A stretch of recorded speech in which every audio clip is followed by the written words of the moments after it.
A university professor has quit over the university's refusal to divest from fossil fuels. One less anti-fossil fuel academic brainwashing Canadian students with their parents' money? Don't threaten me with a good time.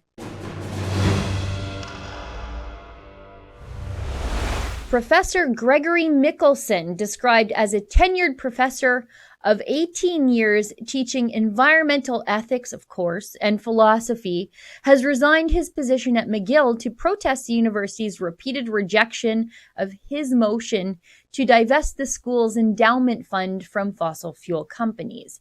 This iHeartRadio article quotes Mickelson as saying, "When our board decided for the third time in 7 years to defy the overwhelming democratic mandate that has developed for that divestment here on campus, I just decided to look for an organization that is both more democratic and more sincerely committed to saving the planet. All my teaching and research is telling us we need to do this, divest, and yet the organization I work for is telling me to do the opposite." Now, look, I'm sure Professor Mickelson is a nice enough guy and he sounds pretty sincere. From what I can see online, his students really seem to like him. Some support what he's doing right now, I guess. Now, I would fundamentally disagree with him on all matter of things, from philosophy to environmentalism to basic politics. And that's why I can absolutely see why his motion to divest from fossil fuels was rejected time and time and time again. I can say that because I've actually read the motion. I went and I dug it up this morning. I found the motion from the McGill University Senate written by Senator Gregory Mickelson on September 12th, 2018. The motion, in at least 2 instances, compares life-saving fossil fuels to tobacco and South African apartheid. The first instance is here in the backgrounder of the motion. This motion calls for a change in the university's current policy of investing endowment funds in fossil fuel corporations. McGill has divested for moral and political, as opposed to purely financial reasons, at least 3 times in the recent past. In the 1980s, from companies, including fossil fuel corporations, doing business in South Africa, and in the first decade of the 21st century, from corporations doing business in Myanmar and tobacco firms. Such divestment campaigns nearly always result in stronger government action, effectively reducing the harms caused by offending companies. The second instance is in the wording of the motion itself. Here, whereas divestment campaigns have historically been a successful means by which public institutions can apply pressure on and change the practices of regimes and industries engaged in documented social injury, whereas McGill University has a proud history of socially responsible investment, divesting from companies doing business in South Africa's apartheid regime in 1985 and divesting from tobacco companies in 2007.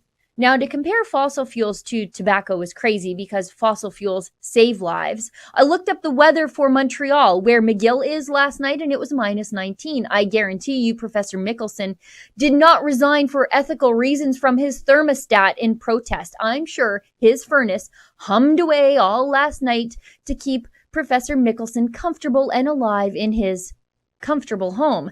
And it's really easy for someone like Professor Mickelson to make these sorts of high horse moral and ethical stances when he's making anywhere from $146,000 to nearly $180,000 per year, with a 2% wage hike this year and a comfortable pension, like a pillow fort, to catch him when he falls. But for Mickelson to compare fossil fuel divestment to South African apartheid, the systemic segregation and dehumanization of Black South Africans, to put these two things on the same level as social issues is bizarre, and I'm being nice when I say that. Fossil fuel development for many of Alberta and British Columbia First Nations, well, it's a way out of generational poverty. The Mikisew and Fort McKay First Nations are heavily invested in oil sands development.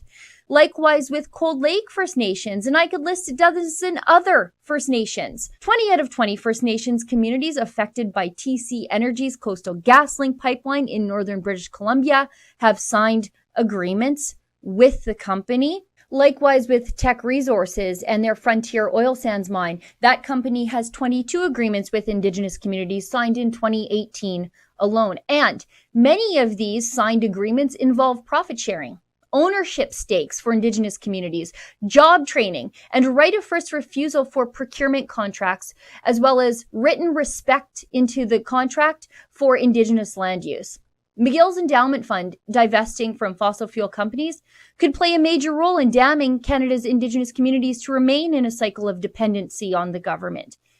Divesting can rob these people of economic independence and strip their children of future opportunities, which one might argue is an actual form of apartheid. For Rebel News, I'm Sheila Gunn Reid.